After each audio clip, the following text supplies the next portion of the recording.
When we think of the Great War and the men who fought in it, we're often drawn to the volunteers of 1914, the men of the New Army, Kitchener's mob, and the POWs. But there were other volunteers in the Great War and units that were in many ways POWs long before they were even thought of. And tonight I'm joined by a trio of historians to discuss the Saturday Night Soldiers, the Territorial Force units connected to the City of London. Charles Fair is a military historian with a lifelong interest in the First World War and a personal connection to the 19th Battalion, the London Regiment. Richard Hendry, after a background in law, did an MA in First World War studies at Wolverhampton and specialises in the history and units of the London Regiment. And Dr. Tom Thorpe, a military historian whose PhD focused on the London Regiment, is now the presenter of the Western Front Association's excellent podcast mentioned in Dispatches. So thank you, gentlemen, for joining us here. And welcome to the Old Frontline podcast. Thanks, Paul. Thanks for having us. In terms of kind of looking at this subject, the Territorial Force, it's, for a modern audience, perhaps a bit of a clumsy word. Most people think of the TA, the Territorial Army, or just the Territorials. In terms of what that was, because it predated the First World War, didn't it? Perhaps you'd like to say a little bit about the kind of development of the Territorial Force and what it was there for. Well, the Territorial Force was, in a sense, the successor to the volunteer arrangement that had applied through the 19th century. It was set up under the Haldane reforms of 1908, and was administered through a set of Territorial Force associations, and the ones we're particularly concerned with here are the London associations, the County of London and the City of London. It was the various units, infantry, artillery, engineers, whatever, administered by those two associations or other forces that were part of the London's four divisions as they had in the 47th, 56th, 58th, and 60th divisions as they ultimately became named. So yeah, that's who they were. They were a set of volunteers, as you've pointed out, citizen soldiers. They've often been called, more pejoratively, Saturday night soldiers, etc. Charles, would you like to add anything, or Tom, on that? I think that the thing to note about London is that actually it accounted for, before the First World War, 1 in 7. So 2 of 14 territorial divisions in Britain were actually London Territorials. 1 in 7 London territorial soldier was a Londoner. Yeah, and I think the other point is that they are for home defence. This is their purpose. They are very much mobilised in the event of an invasion threat or the dispatch of the British Expeditionary Force to the continent. And so their purpose is to prevent invasion, and that is their terms of service under their sort of legal statute. They cannot be compelled to serve overseas unless they sign the Imperial Service Order, which grants their permission to be deployed outside the United Kingdom at that time. And with the London Regiment, I mean, there were territorial battalions in existing regiments across the UK. But there were these territorial regiments formed before the Great War, but the London Regiment was kind of without precedence, wasn't it? Because it was so big with so many different battalions. Formidable. I think by the end we're talking 34 battalions, obviously many of them with second and third lines. So I've not done a precise count, but it would be, I would think, best approaching 90 or 100, something like that. It's certainly getting on for that. Yeah. Yes. So significant. Yeah, I mean, I suppose the question becomes ultimately why we've chosen to focus on, through our project London Pride, why we've chosen to focus on the London Territorial Force in particular. Its size is certainly one aspect of that you've touched on, Paul. And linked with that we noticed a considerable disparity in the historiography between the coverage of the London Territorials and that of the Dominion, particularly Australian and Canadian forces, and their contribution to the effort in the Great War. And yet London, the London Territorials, actually provided a manpower input that was not dissimilar to either of those dominions. And so that was one factor that drove us down the route of looking at the London Territorial Force, alongside, you've mentioned Charles's connection, our various antecedents. I think between us we muster 4 grandfathers and a great uncle, all of whom had a connection of one form or another with the London Territorial Force.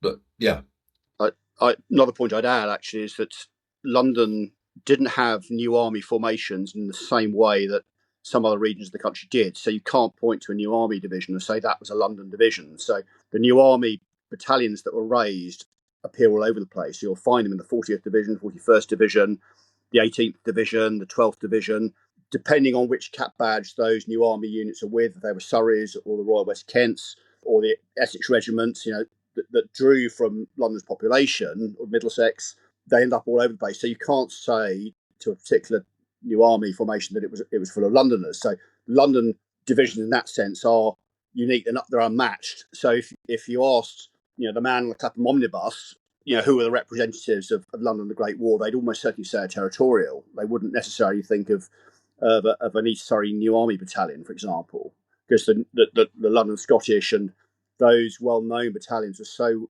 I think, pretty well known before the First World War and certainly through and after it. Another driver for us with London Pride, which was, I think, important, was that if you broaden out for a minute and talk about the Territorial Force generally across the country, although the balance has been redressed to a degree in recent years, the coverage of the Territorials relative to the New Army / PALS battalions is still pretty sparse. Notwithstanding, as you pointed out, Paul, that the territorial battalions units can be viewed almost as the original PALs if we want to go down that route. So that was another important consideration for us, I think. And the other thing is, now switching back to London, the London Territorial Force influence. I think it's Charles who did some work on this, but by any reckoning, 1 in 5 or 6, perhaps 6 of the temporary commissions during the Great War were to former London Territorial Force men. It's a massive contribution in that sense. And that really reflects London's role as a centre of empire, the centre of many government departments. Many industries had their intellectual sort of heart, if you like, in London, because it was the proximity to Parliament, to finance, and those organisations had tentacles that went all over the empire. So London had what would have been the greatest concentration of what today we call knowledge workers in the world. So clerks, tens of thousands of clerks that populated the city offices of the great departments of state, and all the industries that were, had headquarters in London or were lobbying. So you had this sort of intellectual capital that was in London, and the clerks that fed all those industries, which you didn't have quite the same extent in other parts of the country where it might have been more agricultural, more industrial, and so on. And those, of course, those educated men that populated those industries were then the obvious, pool for recruiting officers later on as the war progressed. But the regiment on the eve of war was, 26 individual battalions, in terms of each one a kind of a mini regiment in its own right, and often locally kind of based, wasn't it? So these were based around communities or jobs, like the post office rifles.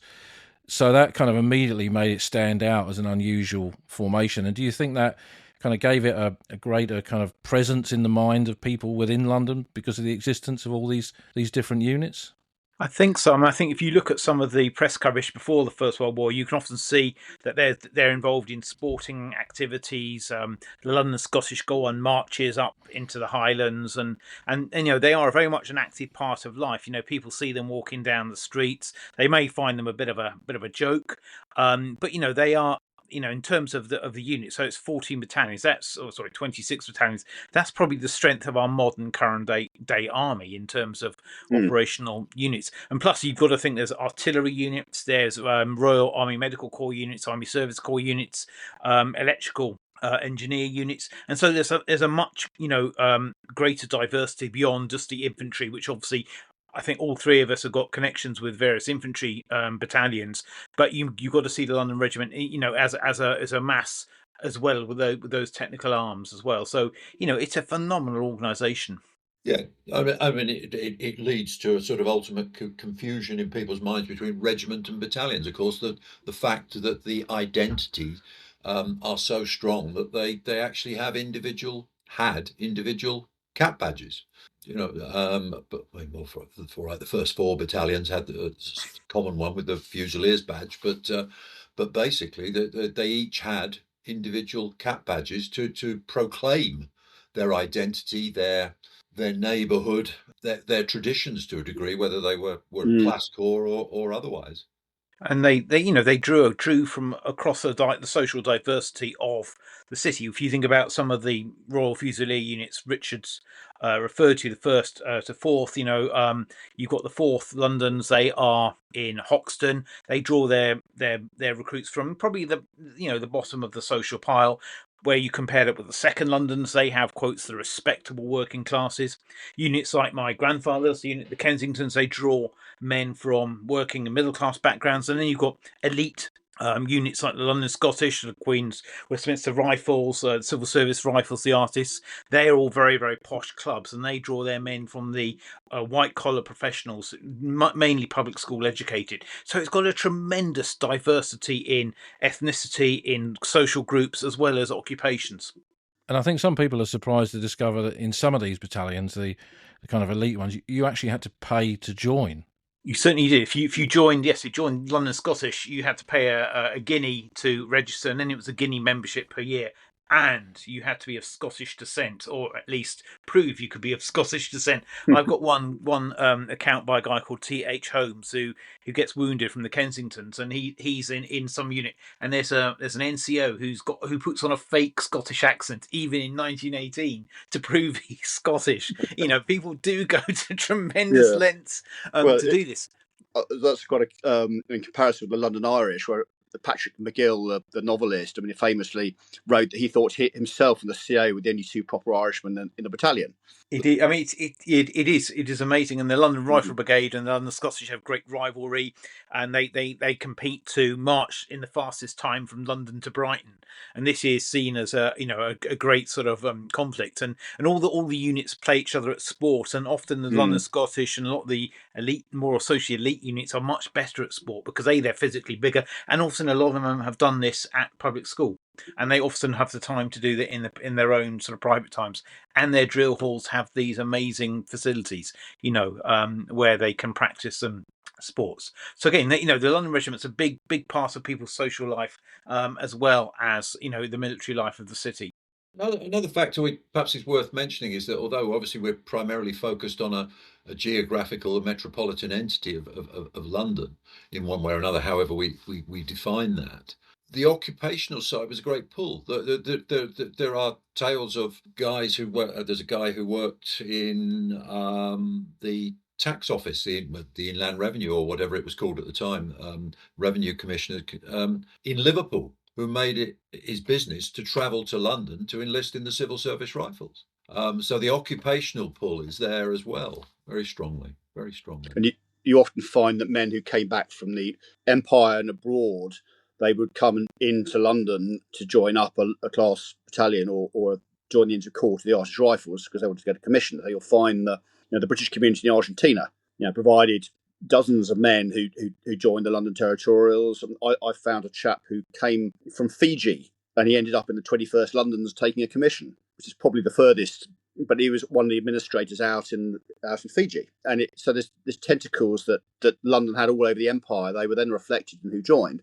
And the Inter-Corps actually had recruiting offices up at Liverpool. So getting people who were coming in off the boats from North America or anywhere else could join there if they wanted to go straight for commission. So I guess the kind of history of the London Regiment and the London Territorials generally, it's kind of microcosm of the wider history of the First World War. And in terms of the book that you're just bringing out, London Pride, which is the first of, I believe, 2 volumes of study looking at this aspect of Great War history. And there it is, and we'll put links to the book into the show notes for the episode as well, so people can order it. And I've been reading it today. It's an absolutely excellent study, some really, really interesting articles in there. But I just wonder if you can kind of talk through how you've approached this and what it is that you've looked at in this first volume and how that kind of differs to the second volume that's coming up?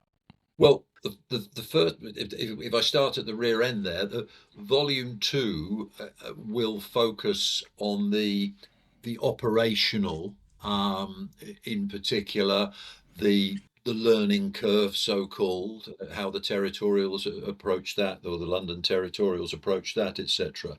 It will do that not only by reference to the Western Front and the trenches there, but the various other theatres that the London units got to: Italy, Gallipoli, Salonika, Palestine, India, and some elements of home defence with the Thames defences, etc., things like that.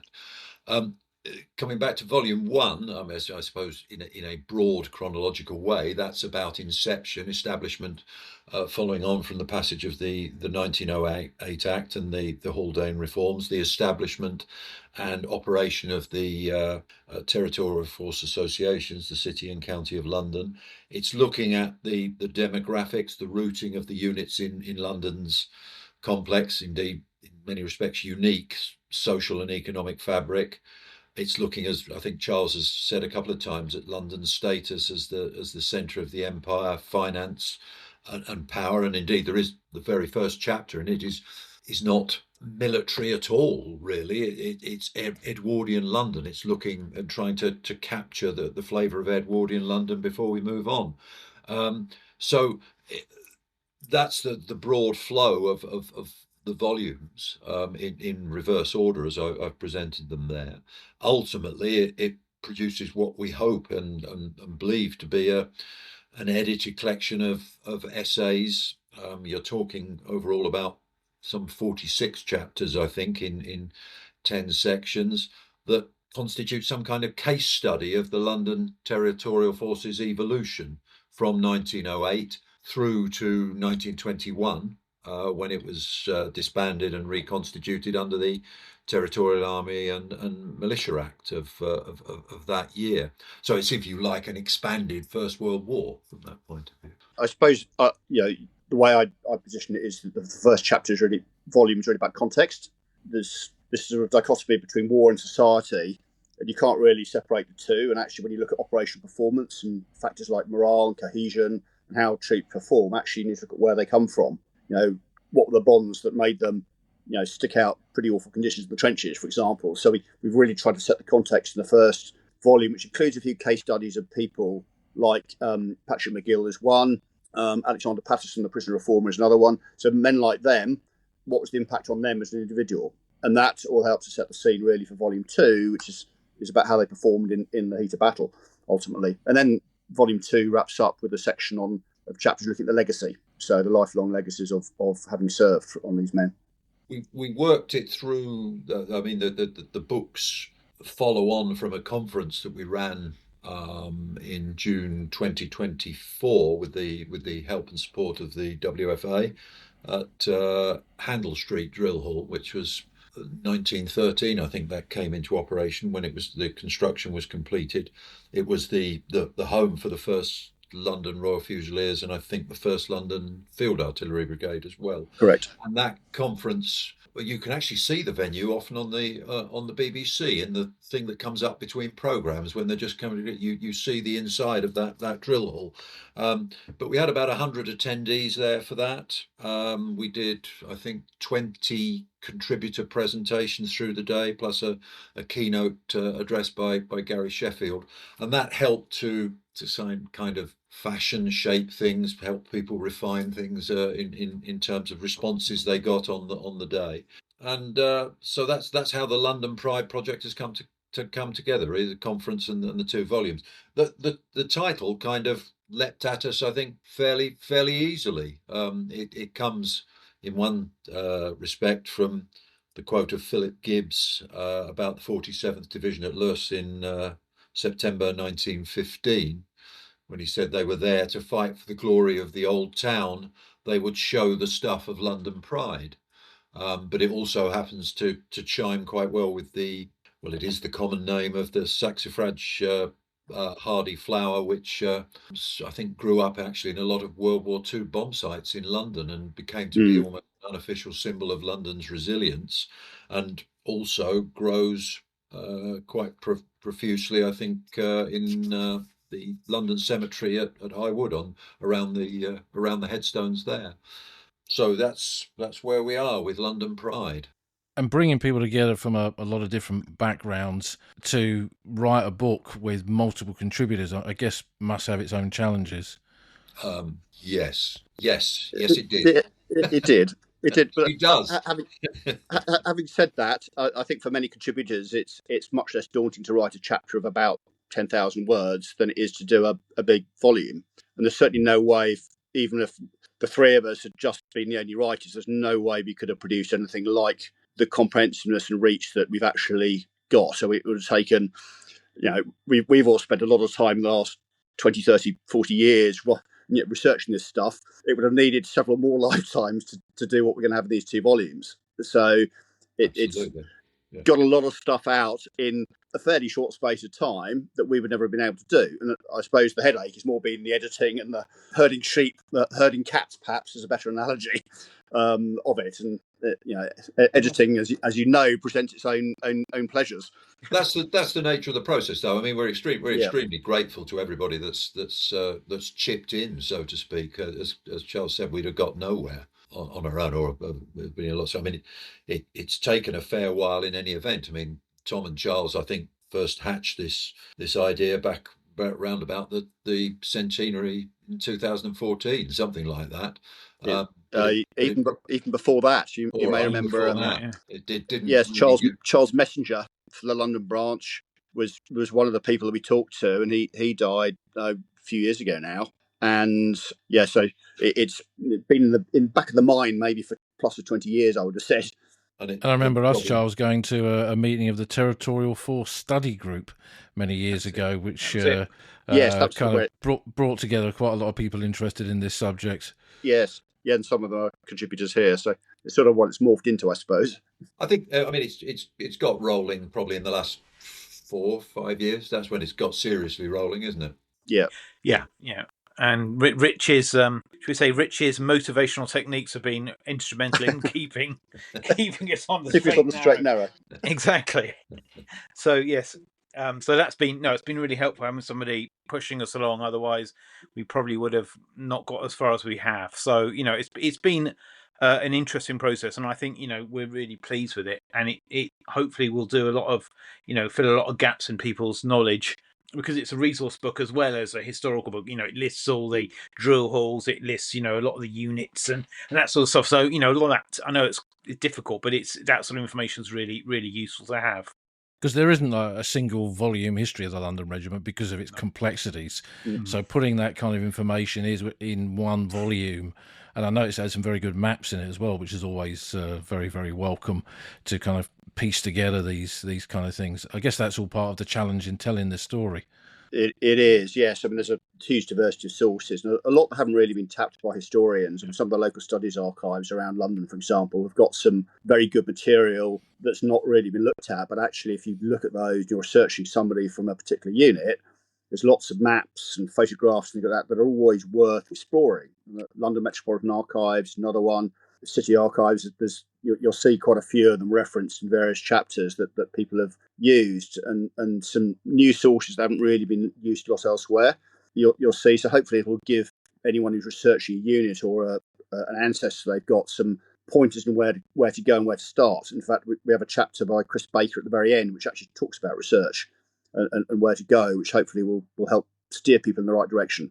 And I guess history is about different voices. I think, to me, looking at this book today, one of the strengths of it is that you've got a lot of different people looking at different elements, some kind of micro elements of this story, but some kind of wider ones as well. And I guess it gives people a kind of a much better in-depth look at what a regiment, what an organisation like this was, and what its contribution was to the wider Great War. Oh, indeed, we hope so. I think the rider to that is the usual one. That I suppose it's the classic Great War one, that there's still so much out there that isn't covered. Notwithstanding that we will be producing or editing and publishing 46 chapters on the subject. There is so much more that we could have explored or whatever. I mean, we could have gone on and on. But that's, as I say, the story of much Great War research and study. And I think kind of looking at the book, one of the things that I've seen in my own looking at the London Regiment is the way it kind of got broken up in that early period, going back to these kind of elite battalions. They were the ones who had a much greater number of men who'd signed up for the Imperial service obligation, so they kind of get detached from their original formations and get sent overseas almost immediately, and the whole kind of, I guess, structure of the London Territorial Force changes straight away. Yes, it does, particularly after the units suffer their first real heavy losses. So, some battalions, it's opening the Battle of Loos, particularly the 1st July 1916 on the Somme, and the major engagements on the Somme. And you find after that, that the first conscripts start to come into London battalions that have served on the Somme. So my grandfather's battalion, the 19th Londons. You find that the conscripts are starting to come in towards the end of that campaign. So the replacements for the men killed at High Wood, you're starting to get conscripts in, it's a Derby scheme as well, but the character starts to change after that point. So the battalions in 1917 and 1918 are definitely different. They're less London. So my grandfather's battalion, I reckon about 30% of them in 100 days were actually Londoners. The rest came from all over the place, predominantly southeast England, so the home counties, but they were London. But London was the biggest minority within it. So there's still some of the character left, but it was quite diluted from the 1914-15 era. Yes, but your chapter on the 19th and its identity as it goes through and its composition as it goes through seems to back up the general proposition that many of the London TF units did manage to keep closer to their origins, perhaps than other units, territorial or indeed otherwise, perhaps, but certainly territorial units. So, as you say, they were predominantly southeast, with a fair minority. You said 30% there, I think, of Londoners, if not, albeit not people from St Pancras. Yes, but that was the main difference. I mean, before the First World War, and the early people who sign up in September, October 1914, they come from within about a mile and a half of the drill hall, because it's a very working class battalion, whereas it's a bit different from, say, the London Scottish, who tended to draw from commuters in the commuter towns and suburbs around London, who had a much bigger catchment area in that sense. So the 19th London certainly is no longer a St Pancras battalion. It may be London battalion, but the St Pancras corps, very few men left. There were probably about 50 by the end who'd had provable St Pancras links, who were still serving out there, and they were people like quartermasters and a few NCOs who managed to get through to the end unscathed.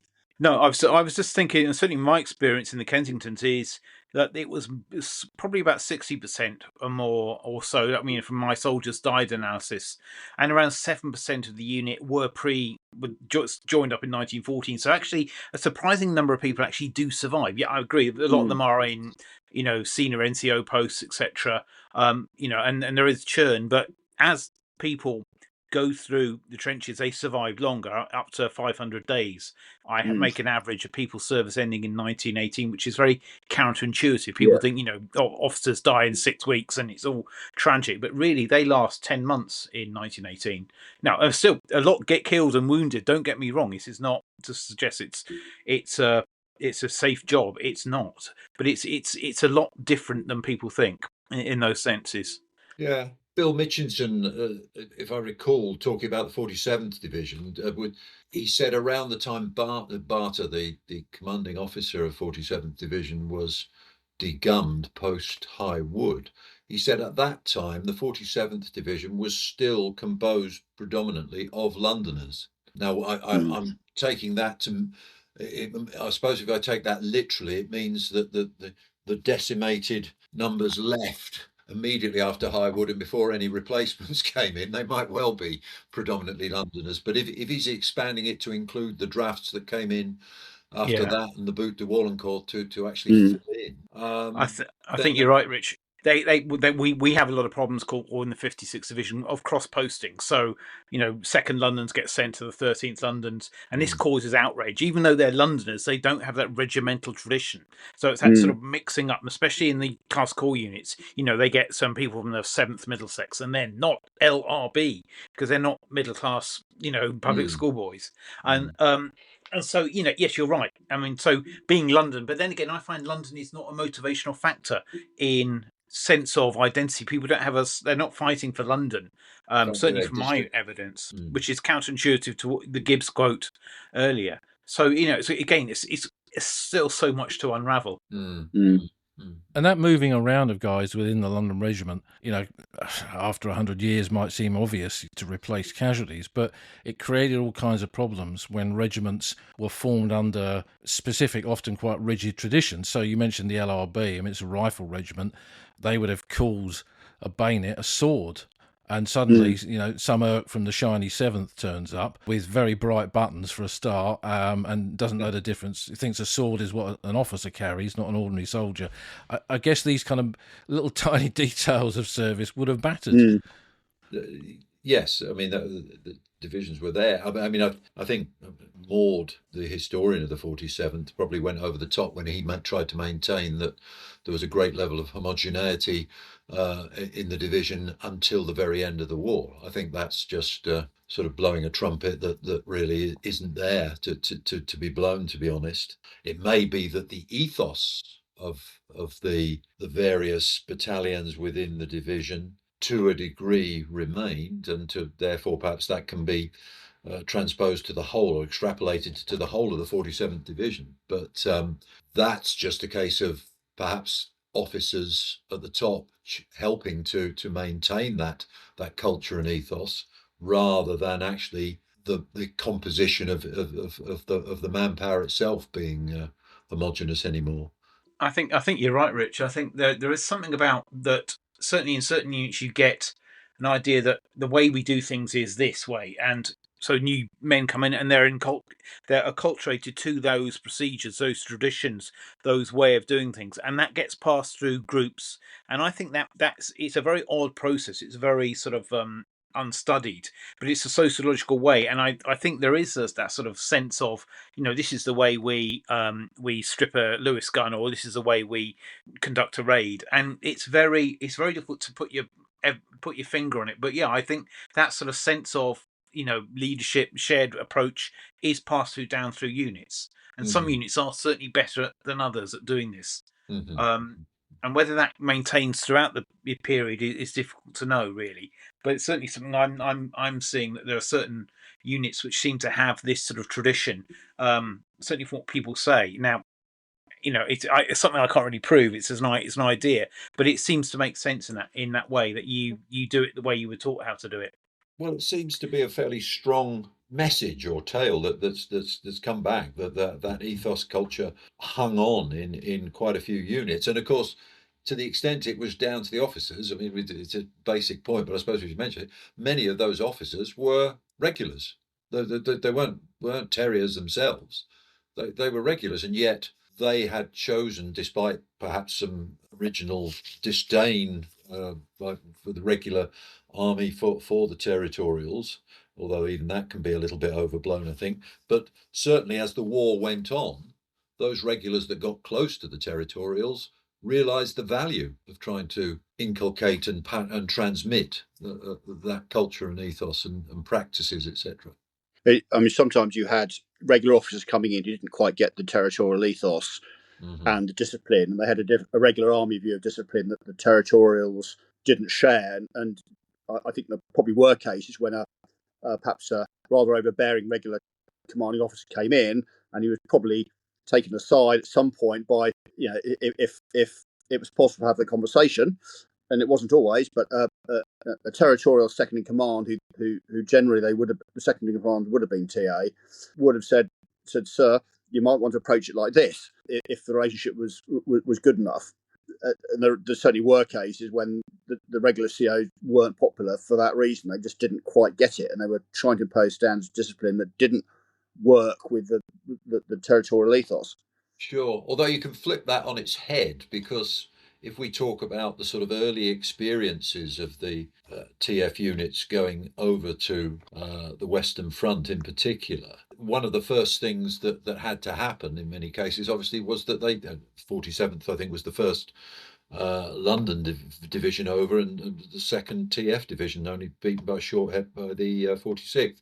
But they had to be placed with regular units that have been over there since 1914 to be mentored, tutored, whatever, familiarised with the trench environment.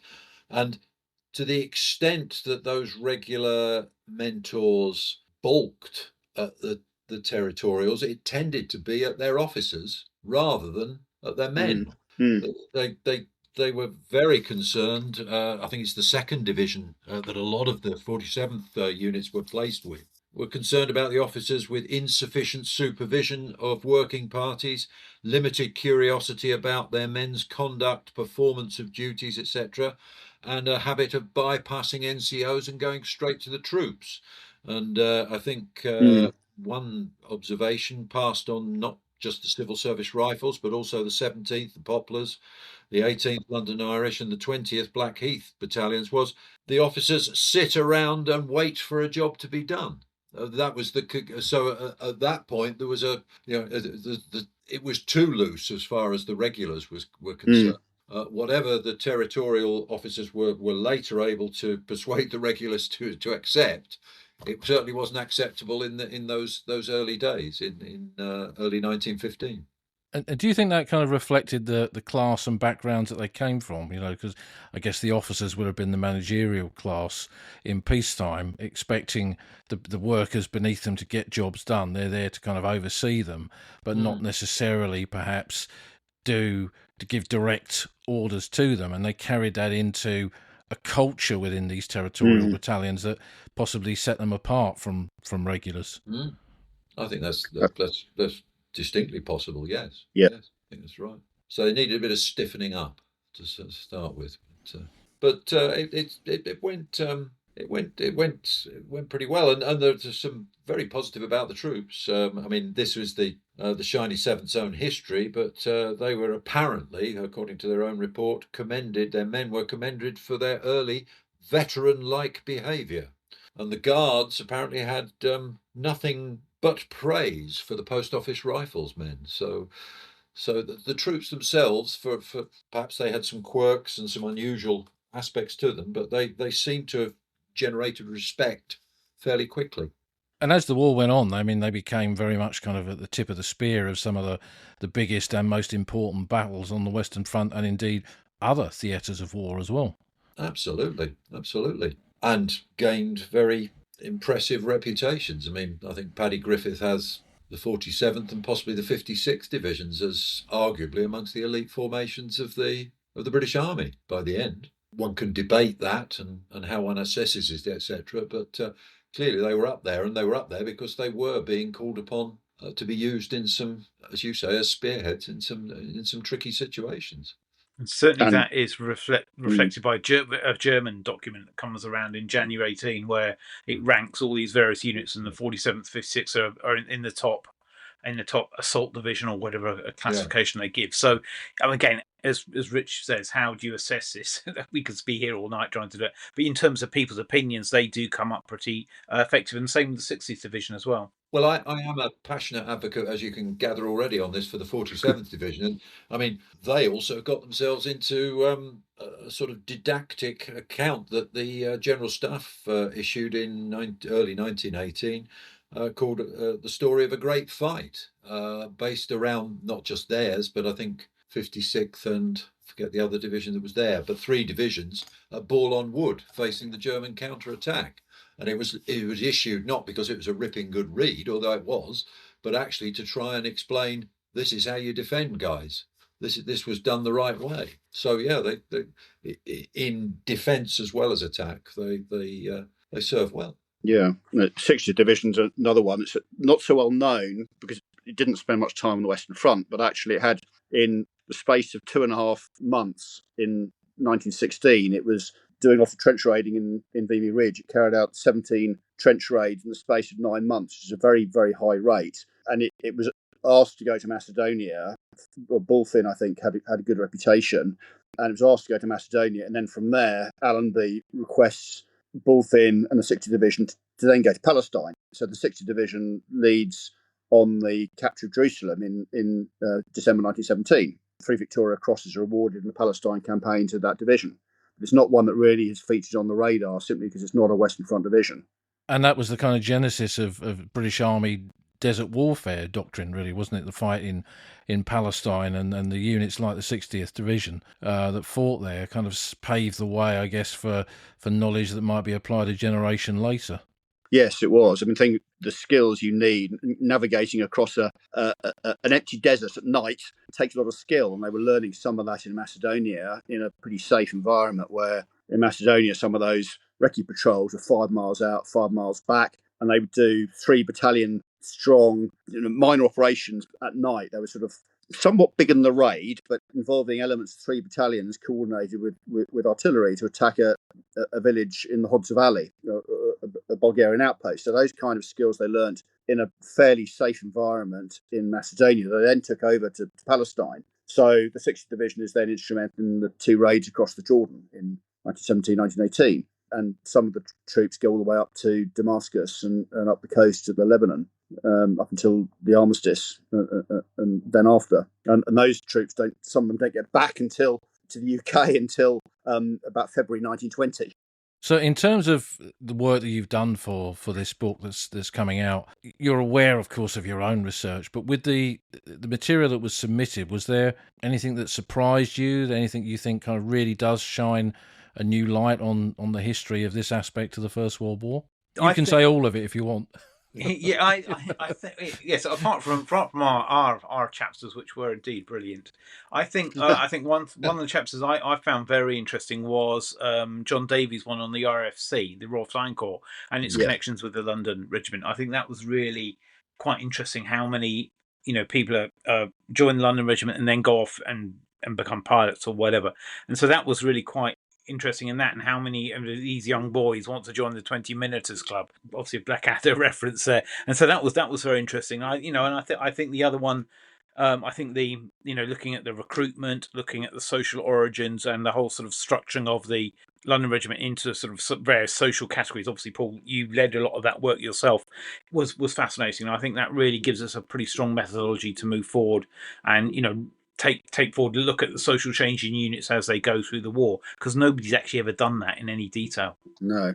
One that is coming out of volume 2 actually is Josh Bilton's chapter on conscripts. So he looks at them in terms of the conscripts coming in 1918 and demolishes a lot of the myths around conscripts, that they were unwilling and so on. And he finds these 18, 19-year-old lads, as most of them were coming in, actually they're pretty enthusiastic. They want to get stuck in, and they do want to take on the ethos of the regiment they've gone into.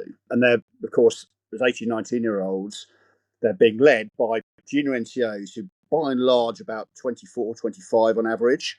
So men who really were veterans. And, of course, many of those men had been out since 1914, certainly 1915 or early 16 at the least, and maybe even 1914. So you've got this sort of hardcore veterans still late on in the war, and they're able to build trust very quickly with his conscripts. And I think he's sort of chapters and his PhD, which is drawn from, is upending some of that sort of mythology that's built up around conscripts in the Great War. Yeah, for me, some of the interesting things with maybe sort of keel over in shock, but some of the interesting things were say the features on concert parties and trench journals, things like that. The social communicative side of things in the trenches and in the back areas, which I found very rewarding to read.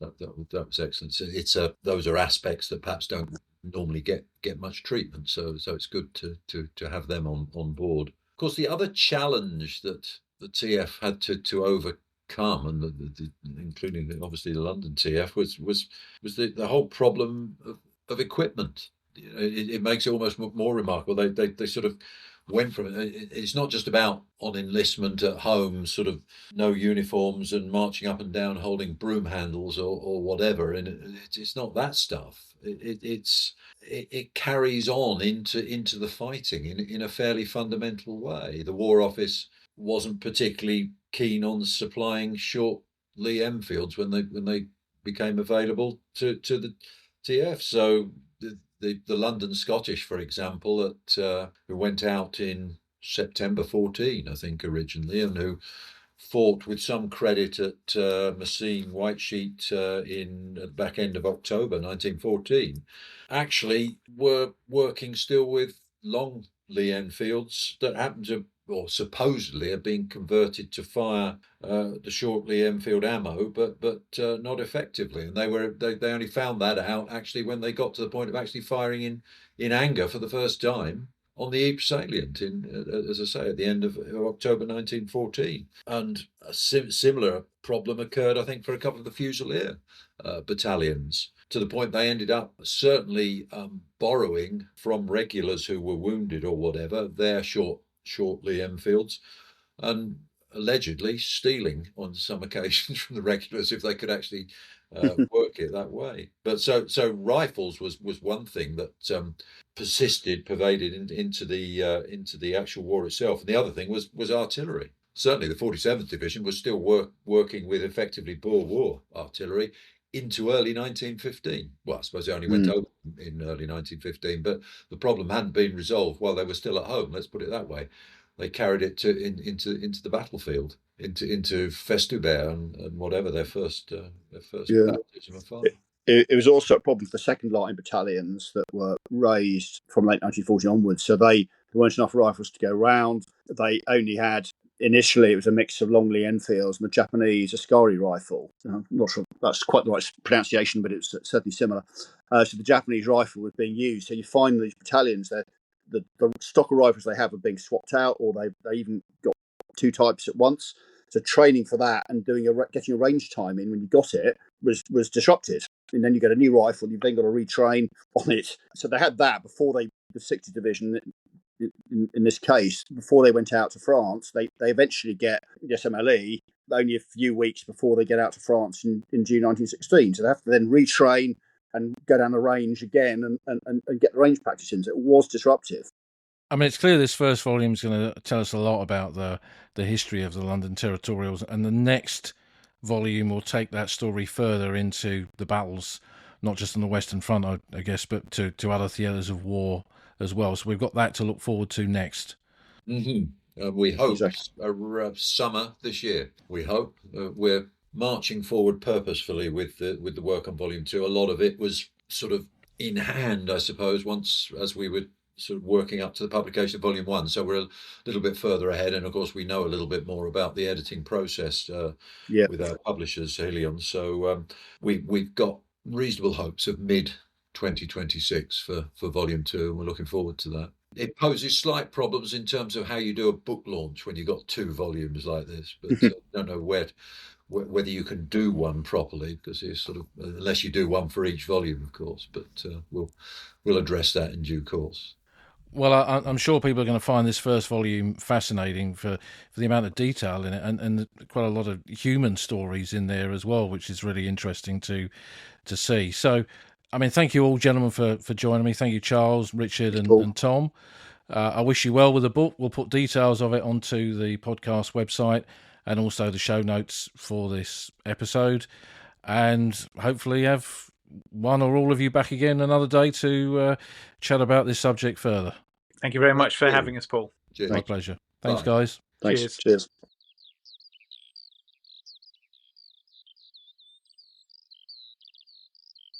You've been listening to an episode of The Old Front Line with me, military historian Paul Reed. You can follow me on Twitter at Somcor. You can follow the podcast at Old Frontline Pod. Check out the website at oldfrontline.co.uk, where you'll find lots of podcast extras and photographs and links to books that are mentioned in the podcast. And if you feel like supporting us, you can go to our Patreon page, patreon.com/oldfrontline, or support us on Buy Me a Coffee at buymeacoffee.com/oldfrontline. Links to all of these are on our website, Thanks for listening, and we'll see you again soon.